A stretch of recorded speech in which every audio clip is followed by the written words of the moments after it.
السلام علیکم ورحمۃ اللہ وبرکاتہ۔ بیت المقدس کے کئی نام ہیں۔ مختلف قوموں نے اپنے عقیدے کی بنا پر اسے مختلف ناموں سے نوازا۔ یہودی اور عیسائی آج بھی اسے یروشلم کہتے ہیں۔ سب سے پرانا نام یبوس ہے۔ یروشلم کا نام حضرت داؤد کے عہد میں اختیار کیا گیا، لیکن یہودی ربیوں نے حضرت ابراہیم علیہ السلام سے منسوب کرنے کے لیے یہ کہا کہ آپ نے اسے جرح کہا تھا، اور شلم کا اضافہ اس میں شیلم یا شالیم نے کیا، جو 2008 قبل مسیح میں یہاں حکمران تھا۔ رینالڈ اور ایوالڈ کا کہنا ہے کہ یہ دو عبرانی الفاظ یرو اور شلیم کا مرکب ہے، جس کے معنی ورثہ امن کے ہیں۔ ایک دوسرے یورپی مورخ نے اس کے معنی اساس امن قرار دیے ہیں۔ مسلمانوں نے ہمیشہ اسے بیت المقدس یا بیت المقدس کے نام سے پکارا ہے، جس کے معنی متبرک مکان کے ہیں۔ قیصر ہاوریان نے یہودیوں سے خالی کرانے کے بعد 130 عیسوی میں اس شہر کو ایلیا کاپیتولی نام سے موسوم کیا، اور اس کا پہلا جز ایلیا کی شکل میں عربی میں محفوظ رہا۔ عربوں کے لیے یہ بے معنی لفظ تھا، اور لہذا طرح طرح کے افسانے مشہور ہو گئے۔ یاقوت لکھتا ہے کہ کعب کی سند سے روایت کی جاتی ہے کہ اس مقدس شہر کا نام ایلیا اس لیے ہوا کہ اسے ایک عورت ایلیا نے آباد کیا، اور ایک جگہ لکھا ہے کہ ایلیا کے معنی بیت اللہ کے ہیں۔ ایک روایت میں یہ بھی نقل ہے کہ یہ اپنے بانی ایلیا کے نام پر ہے، جو سام بن نوح کا بیٹا تھا، اور دمشق، حمص اور فلسطین اس کے بھائیوں کے نام تھے۔ شعراء کے ہاں کہیں کہیں یروشلم کو البلاد کے نام سے بھی یاد کیا گیا ہے، جس کے معنی دربار یا شاہی محل، اور عربوں نے یہ لفظ لاطینی پلاتیوم سے لیا ہے۔ اس کے معنی سنہری شہر کے ہیں، جو اب تک رائج ہے۔ یہ اس لیے کہ جب سورج طلوع ہوتا ہے تو اس کی کرنوں سے سنہری پتھروں کے بنے ہوئے مکانات جگمگا اٹھتے ہیں۔ اسے امن کا شہر بھی کہتے ہیں، لیکن جب اسے اس نام سے پکارا جاتا ہے تو تاریخ اس کو تسلیم کرنے سے انکار کر دیتی ہے۔ اس شہر کی قدیم تاریخ میں بامشکل 20 سال ایسے ملیں گے جن کے دوران یہاں کے باشندوں کو امن و سکون دیکھنا نصیب ہوا، ورنہ نوع انسان کی خون آشام تاریخ اپنے آپ کو بار بار دہراتی رہی۔ ان واقعات کو اگر یکجا کیا جائے تو پہلی ہونے والی لڑائیوں کا شمار کرنا ناممکن ہے۔ مرنے والوں اور مجروح ہونے والوں کی گنتی انسان کو تھکا دے گی، اور لڑائیوں کی فہرست مرتب کرنے کے لیے عمریں درکار ہیں۔ اس لیے باوجود یروشلم یا بیت المقدس اپنی جگہ پر موجود ہے، اس کی تقدیس میں ذرہ برابر کمی نہیں ہوئی، اور یہ کرۂ ارض کے مختلف اقوام کے نزدیک آج بھی امن کا شہر ہے۔ یہودیوں نے اسے اس وقت مقدس شہر قرار دیا جب انہوں نے اینٹیوکس کو شکست دی۔ یہ 200 قبل مسیح کا واقعہ ہے۔ عیسائیوں کے نزدیک یہ اس لیے مقدس ہے کہ صلیب الصلبوت اسی جگہ تھی، اور حضرت عیسیٰ اسی شہر میں مصلوب ہوئے، لیکن مسلمانوں کے دین نے روز اول سے اسے مقدس قرار دیا۔ اس کی بنیاد یبوسی بادشاہ صادق ملیک نے رکھی، جو عرب تھا۔ انسانی دنیا میں کوئی مقام بیت المقدس سے زیادہ اب تک قدیم معلوم نہیں ہوا، لیکن تاریخ اس کے قدیم دور کی داستان محفوظ نہیں کر سکی۔ جو کچھ مواد جمع ہوا ہے اس کے مطابق یہاں سب سے پہلے آل سام 2500 قبل مسیح میں، جو کنعی یا کونیکی کہلاتے تھے، آباد ہوئی۔ آل سام کے یہ قبائل جزیرۃ العرب سے ہجرت کر کے یہاں پہنچے تھے۔ انہی قبائل کی ایک شاخ مجوسیوں کے نام سے مشہور ہوئی۔ 2008 قبل مسیح میں شالیم بادشاہ کی حکومت تھی، اور سب سے پہلے حضرت ابراہیم علیہ السلام شہرار، یہ دجلہ و فرات کے سنگم پر واقع ہے، سے ہجرت فرما کر اس علاقے میں پہنچے اور جبرون کے مقام پر قیام کیا، جو بعد میں الخلیل کہلائے۔ اس علاقے میں مختلف مقامات سے برآمد ہونے والی تختیوں اور کتاب مقدس کی روایات سے یہ بات پایہ ثبوت کو پہنچ چکی ہے کہ یہاں کا حاکم بھی حضرت ابراہیم علیہ السلام کی طرح عبادت کرتا اور خود کو خدا کا فرستادہ بتاتا تھا۔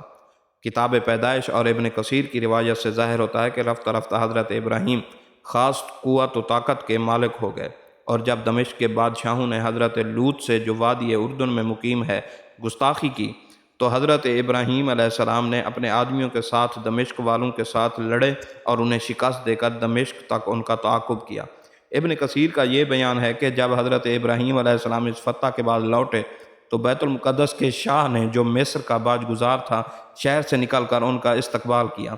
یہ بادشاہ یبوسی تھا۔ کتاب پیدائش اور قدیم عربی مورخین کی روایت ہے کہ حضرت ابراہیم اسی وادی سے حضرت ہاجرہ اور حضرت اسماعیل علیہ السلام کو وادی فاران میں چھوڑ گئے تھے۔ حضرت ابراہیم علیہ السلام نے 175 برس کی عمر میں انتقال کیا تو اسی وادی کے شہر میں مدفون ہوئے۔ ان کی وفات کے 40 سال بعد حضرت یعقوب علیہ السلام نے بیت المقدس کے ایک مقام بیت ایل پر ایک مذبح تعمیر کیا، جس کے کنڈروں پر صدیوں بعد حضرت سلیمان علیہ السلام نے ہیکل کی عمارت اٹھائی۔ کتاب پیدائش میں ہے یعقوب ان سب لوگوں سمیت جو ان کے ساتھ تھے لوز پہنچا۔ بیت ایل یہی ہے اور ملک کنعان میں ہے، اور وہاں اس نے مذبح بنایا، اس کا نام ایل بیت ایل رکھا۔ اور جب حضرت یعقوب علیہ السلام عرصہ دراز جلا وطنی میں گزارنے کے بعد واپس لوٹے تو ان کا نام اسرائیل ہو گیا۔ ان کی یہ جلا وطنی اپنے بڑے بھائی ادوم کے خوف سے تھی۔ جب وہ بھائی سے مطمئن ہو گئے اور واپس آئے تو بھائی ادوم نے اصرار کرتے ہوئے ادومیہ کی طرف پسپائی کی۔ حضرت ایوب ادوم کے بیٹے تھے، اور حضرت ابراہیم کا دور 22ویں صدی قبل مسیح بیان کیا جاتا ہے۔ ایل بیت کی اس سے زیادہ کوئی اہمیت نہیں کہ حضرت یعقوب علیہ السلام نے بیت ایل میں خدا کو رویا میں دیکھا، یعنی کہ خواب کی حالت میں، اور اسی کی یاد میں وہاں ایک مذبح بنوایا۔ حضرت یعقوب علیہ السلام کے صاحبزادے حضرت یوسف جب امتداد زمانہ سے مصر پہنچے اور بادشاہ ہوئے تو حضرت ابراہیم کے پوتے اسرائیل یعنی کہ یعقوب علیہ السلام کی اولاد اپنے جد امجد کی وفات سے 150 برس بعد مصر میں منتقل ہو گئی، اور اسے خوب عروج حاصل ہوا۔ لیکن حضرت یوسف کے انتقال کے بعد یہ قوم معطوب ہوئی، حتیٰ کہ اللہ تبارک و تعالیٰ نے رحم فرمایا اور مصر میں آمد سے 400 سال بعد حضرت موسیٰ کو اس میں مبعوث فرمایا، جنہوں نے اسے فرعون کے پنجہ ظلم و استبداد سے نجات دلائی، اور بنی اسرائیل دریائے نیل پار کر کے وادی سینا میں داخل ہو گئی۔ مگر یہ قوم اپنے نبی کی نافرمان اور احسان فراموش ثابت ہوئی اور بتوں کی پوجا کرنے لگی، اور جب موسیٰ علیہ السلام نے اسے ڈانٹ پلائی تو ان پر چڑھ دوڑی، مگر اللہ تعالیٰ نے اپنے کلیم کی حفاظت فرمائی۔ اس کے بعد حضرت موسیٰ نے بنی اسرائیل کو بیت المقدس میں داخل ہونے کا حکم دیا تو یہ قوم فرمان پیغمبر کی تعمیل سے گریزاں ہوئی اور صاف کہہ دیا، تو اور تیرا رب جائے، ان سے لڑے، ہم تو یہیں بیٹھے ہیں۔ بنی اسرائیل کی یہ گستاخی خدا بند موسیٰ کو ناگوار گزری۔ اس نے یہ سزا دی کہ جب تک موجود نسل کے تمام بالغ مرد مر نہیں گئے وہ وادی تیہ میں بھٹکتی رہی۔ طبری کے مطابق یہ عرصہ 40 سال پر محیط ہے۔ اس عرصے میں ہلاک ہونے والے یہودیوں کی تعداد 3 لاکھ سے زیادہ بتائی گئی ہے۔ بیت المقدس میں وہ 200 سال بعد داخل ہوئے۔ تاریخ بتاتی ہے کہ یشوع بن نون نے 1451 قبل مسیح میں بیت المقدس پر حملہ کیا۔ اس وقت ادونی صدق یروشلم کا بادشاہ تھا۔ جرون، یرموت، لکیس اور اجلون کے بادشاہ اس کے معاون و مددگار تھے، اور وہ سب کے سب اموری تھے۔ یشوع نے انہیں جابون کے مقام پر شکست دی۔ 5 بادشاہ مارے گئے اور کنعان پر بنی اسرائیل کا قبضہ ہو گیا۔ بائبل کے مطابق یروشلم اس وقت بھی مقدس شمار کیا جاتا تھا۔ اسرائیل نے کامیابی کے بعد جرون کو اپنا دارالحکومت بنایا، اور ان کی سلطنت اردن، شام اور یمن کی سرحدوں تک جا پہنچی۔ آثار قدیمہ کی کھدائی بتاتی ہے کہ یشوع بن نون کی آمد سے 500 سال قبل برنجی دور شروع ہو چکا تھا، اور مقامی لوگ تانبے میں ٹین ڈھال کر نئی دھات کا استعمال کرنے لگے تھے۔ بائبل گواہ ہے کہ جب بنی اسرائیل فرعون مصر کے تحت ذلت کی زندگی گزارنے اور 40 سال تک وادی تیہ میں بھٹکنے کے بعد فلسطین میں داخل ہوئے تو اس وقت حضرت ابراہیم کے انتقال کو تقریباً 500 برس بیت چکے تھے۔ اس وقت بنی اسرائیل نہایت خدا پرست اور اللہ کا حکم بجا لانے والے تھے۔ بائبل کے مطابق یشوع نے ارض فلسطین کی تقسیم میں یروشلم یہودا کو دیا، لیکن یہ بھی بائبل ہی کا بیان ہے کہ یہودا نے اپنے بھائی شمعون کی مدد سے لڑ کر اس شہر پر قبضہ کیا، اور یہ واقعہ 1400 قبل مسیح کا ہے۔ بائبل اس امر کی بھی گواہی دیتی ہے کہ باوجود اس کے کہ بنی یہودا نے یروشلم میں لوگوں کو تہ تیغ اور شہر کو تباہ کرنے میں فراخ دلی دکھائی، بنی بنیامین جنہیں یہودا آگے بڑھتے ہوئے شہر کی نگرانی سونپ گیا تھا، یبوسیوں کو جو یروشلم میں رہتے تھے نہ نکال سکے۔ پھر جب بنی اسرائیل طاقت کے نشے میں راہ ہدایت سے بھٹک گئے، انہوں نے احکام الہی کو پس پشت ڈال دیا، اور وہ جذبہ جس سے انہیں فاتح بنایا گیا تھا دم توڑ گیا، تو وہ ذلیل ہو گئے۔ البتہ کبھی کبھار ان میں سے کسی کی غیرت ایمانی بھڑک اٹھتی، وہ ان کے جذبہ کو ہوا دیتا اور یہ وقتی طور پر ابھر آتے، لیکن اس کی موت کے بعد پھر ذلت و رسوائی کے قہر میں ڈوب جاتے تھے، یہاں تک کہ یبوسیوں نے انہیں وہاں سے نکال دیا اور یروشلم ان کے لیے اجنبی شہر بن گیا۔ اس وقت ان پر قاضی حکومت کرتے تھے۔ ان کی قومی زندگی طوائف الملوکی کا شکار تھی کہ ہر شخص اپنی مرضی کا مالک تھا۔ خود قاضی اور کاہن اپنی قوم کی بدعمالیوں اور بدعنوانیوں میں برابر کے شریک تھے۔ اللہ نے ان میں سموئیل نبی کو، جو یہودیوں میں حضرت موسیٰ کے بعد دوسرے نبی شمار ہوتے ہیں، مبعوث فرمایا۔ سموئیل علیہ السلام نے یہودیوں کو صنم پرستی سے چھٹکارا اور فلسطینیوں کی غلامی سے نجات دلائی۔ چنانچہ اللہ کی شریعت پر عمل کرنے سے اسرائیلیوں پر ماضی کی شان و شوکت لوٹ آئی۔ حضرت سیموئیل جب اپنی آخری منزل کو پہنچے تو انہوں نے بنی اسرائیل کی منشا کے مطابق ان پر حضرت طالوت کو بادشاہ مقرر کر دیا۔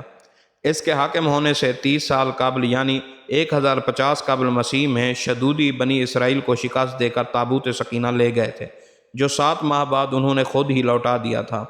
طالوت 1020 قبل مسیح میں بادشاہ بنا اور اس کا سارا عرصہ فلسطینیوں سے لڑائیوں میں گزرا۔ ان جنگوں میں ایک نوجوان نے تلوار کے جوہر خوب دکھائے اور مشرکین کا سالار اعلیٰ جالوت بھی اس جوان رانا کے وار سے ہلاک ہوا۔ یہ نوجوان حضرت داؤد علیہ السلام تھے۔ تاریخ بتاتی ہے کہ سیموئیل نبی کی آمد تک یہود باقاعدہ قوم کی حیثیت اختیار نہیں کر سکے تھے، بلکہ ان کے قبائل کی انفرادیت برقرار تھی۔ وہ ایک دوسرے پر برتری حاصل کرنے کی فکر میں رہتے، اسی صورت نے انہیں شدید نقصان پہنچایا۔ حضرت سیموئیل آئے اور ان کی قبائلی انفرادیت کو ختم کر کے ایک متحد قوم کی صورت دے دی۔ سموئیل ایک روحانی آمر تھے، وہ بیک وقت شہنشاہ اور رہنما تھے اور انہیں قاضی القضات، استاد اور پیغمبر کے فرائض انجام دینا پڑے۔ گو انہوں نے باہم متصادم قبائل کو اکٹھا کر دیا، لیکن طالوت کے عہد میں ان کی قبائلی عصبیت ختم نہ ہو سکی، حتیٰ کہ حضرت داؤد مبعوث ہوئے۔ یہود کا ابتدائی دارالحکومت جبرون تھا۔ طالوت کی تخت نشینی اسی شہر میں ہوئی اور وہ یہیں سے فوجی جنگوں اور شہری مہموں کی نگرانی کرتا۔ طالوت شاہی آداب کا حامل تھا۔